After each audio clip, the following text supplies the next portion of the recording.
Huge recall by Jangbi. Not a lot of mine placement, although a pretty good surround on units. And it looks like Jangbi's kind of clumped up here, so I'm not sure how much Jangbi's going to be able to do with this. A lot of units just kind of running around, trying to stream through the really tight unit placement. But it looks like for the most part, these units are going to get taken out. So Jangbi able to do minimal damage with that recall. Actually, a lot less than I thought it would.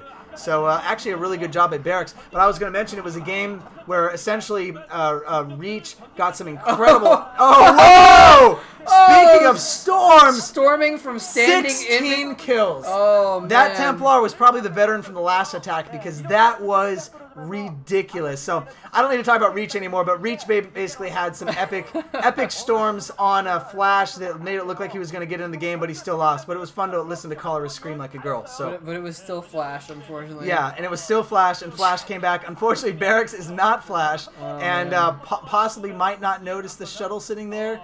But I mean, again, at this point, Jangbi he's at 1, 2, 3, 4, 5, 6 bases now. And to the 5 bases of Barracks. So he has one up the bases, which is good, meaning that he's staying on task with that. As far as supply goes, he is well above the supply, about 20 above the supply of Barracks. So at this point, if Jangbi continues to play, if he gets a good stasis or two in, continues to play with the storms, and if Barracks can't get one single EMP off, then Jangbi is going to be able to take this game. But so far, Barracks' late game play, he certainly is macroing. He's doing a good job getting the units out there, but just not been impressed with his actual offense. I loved how the Templar was standing in between 2 siege tanks, just chilling there, like surrounded by his own doom. Yeah. And here comes another recall, actually. Oh, nice bunch of units right on top of that base. That base is gone. That base is probably going to be gone. EMP, late EMP. Actually, he may save the base because there wasn't a full clump of units in that recall. It looks like just a few Dragoons and a few Zealots. All right. So actually not taking very much damage at all from that recall.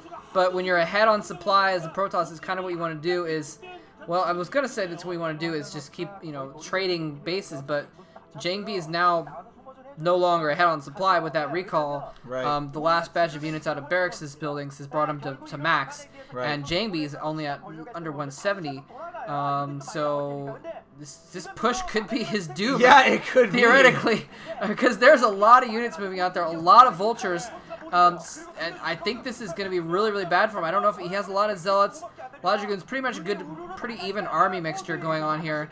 But I'm surprised why I'm not sure why Barracks is not actually like pushing towards the location. Although this is a really good tactic that we see a lot. Unless you move in range of the cannon, in which case it's not a good tactic. Usually players will be, that is within 5 health, 6 health on the tank. That is really lucky. Anyway, that's a good move to attack an expansion with just a couple tanks while you engage the main army. And here's, whoa, a huge army coming in here. His Vulture's a little bit out of position. Stasis going off on the front tanks. He's got really good tiers of tanks, though. Jangbi is going to lose this battle very badly. He needs to get out now.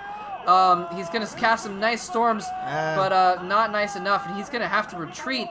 Wow, if Barracks continues pushing forward, he could take the game right now, because I don't think Jangbi can hold back from that Axel expansion right now. And just go attack that tank with some probes, for goodness sake. No, I agree. I actually think there was a couple EMPs as well that were off screen. I saw one EMP go out. So Barracks is actually showing that even though he might have been kind of sloppy getting here, he has some late game control here, and he is marching right into the natural expansion of Jangbi. He has a lot of tanks, well, quite a few tanks so far, and Goliaths as well. A great job, a great mix, as you mentioned before, a really good unit mix. Able to take out 2 Arbiters there, then siege up his tanks, and he's able to he was able to try to defend the tanks a little bit, but he didn't have enough vultures, unfortunately. So those tanks are going to go down because Jangbi brought up a bunch of zealots to take them out there, and Jangbi is actually going to clean that up pretty well. So minimal damage to Jangbi's bases, but a pretty strong damage to Jangbi's supply and to his army. It looks like Barracks is about 25 up, and Barracks is going to take up that mid-top base there. Well, he's going to try. So Jangbi is hanging on here. Jangbi just building an ass load of zealots at this point, just pumping out zealots to try to spread out and just kind of clean up the remainder of Barracks' attack force. So it's kind of almost a reset at this point, although I would say Barracks is the one who has done a lot more damage in the long run. Yeah, Jangbi's somehow managed to clean this up a little bit. He's lost his bottom right base, I believe. It's hard to see on the minimap, but the tank may have gotten taken out. He may have saved that. But now he's lost this inside 12. He's managed to save 3, and that was really good actually by Barracks. He attacked like 4 bases at once. He moved into the natural, and he sent a few tanks after 3 different expansions of Jangbi's. And we're going to see another storm drop! That's the same veteran Templar. What was he at now? It's probably at like 18 now. I think he's just been hanging around in that shuttle in the bottom, just chilling, building up energy in his little shuttle. His little velvet lounge. His little velvet lounge in the shuttle. But I don't know how Jangbi's managing to keep his macro up and keep getting bases despite all this pressure, but he has managed to keep it, and he's again tied with Barracks in supply, but again he kind of wants to be a little bit ahead.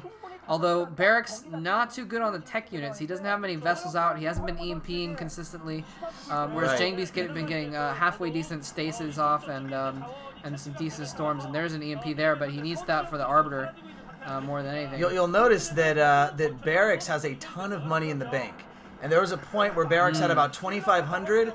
And Jangbi had about 8. And that was for just a split second, of course, and now Jangbi's kind of rising up again. But that, I think, it goes into the veteran skill, where Jangbi is macroing. Jangbi, is building up. He's almost surpassed Barracks at this point. He's coming close, at least within 10 supply, after, there was about a 50 difference. So Jangbi is able to keep the macro up, I think, just because he has so many bases. You look at the right side, look how many bases Jangbi has. He's got 4 mining bases on the right side that have not been harassed at all. So even if this smaller base here is getting harassed by 2 tanks now, so wow, really not skimping at all there, Barracks. Sorry, I almost choked up on my own spit there. That's always fun when that happens. Anyways, but we see Barracks trying to come in here, and again, he has a good composition. He has actually a ton of vultures. Might not even have enough tanks there, but I can't quite see.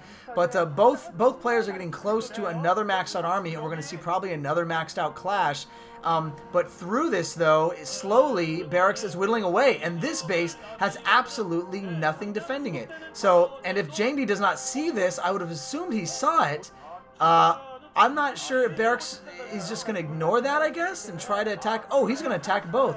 So that's one thing we've seen Barracks do quite a bit of, is attack 2 things at once. If he can get a couple of these probes here before Jangbi notices, Jangbi actually might lose quite a few. 7 kills on that 1 tank attacking there, and Jangbi is going to be moving out here, so we are going to see a big clash. We're going to see if Barracks can get any good EMPs off. He's going to try to go in here. A nice lineup of tanks, but not a lot. Oh, okay, great lineup as far as the mines go, but not a lot of vultures here. I don't know where all those vultures went, but there are so many, and some storms going off, so many zealots coming down as well. And it looks like, though, there are just too many tanks for Jangbi to handle, despite a couple pretty good storms. Wow, yeah, not bad at all. I'm surprised he didn't have more vultures there, because he has so many friggin' minerals in the bank. And whoa, and Jangbi GG's. Okay. All right. Well, that was interesting. Kind of out of nowhere. I thought he was gonna fight it out, but I guess he was just sick of. Well, I mean, he just lost his army. Well, that was a long game, and maybe he just wanted to save his energy. Yeah, I guess so. Well, he just lost his army, and Barracks still had tanks shelling 2 of his bases. Right. And he couldn't do anything about it, so it makes sense that he GG'd. It was just a little out of nowhere, but okay, yeah. But anyways, yeah, still Barracks. He could have ended a lot earlier if if that 2,000 minerals had instead been 30 vultures constantly harassing Jangbi. Jangbi's probes throughout the rest of the game. Then it would have gone a lot smoother, a lot faster. Yeah, but, he did. I think when he planned everything and did that 1 main attack, he did really well, because he was able to focus on 4 at once, but he wasn't able to focus on continuous harassment. So he showed some really good multitasking there as far as the 1 attack. But he's new to this. He's a new player, man. Well, we'll see how he goes to game 3. I didn't expect to get this far, so this is interesting. We'll see what happens in game 3. All right.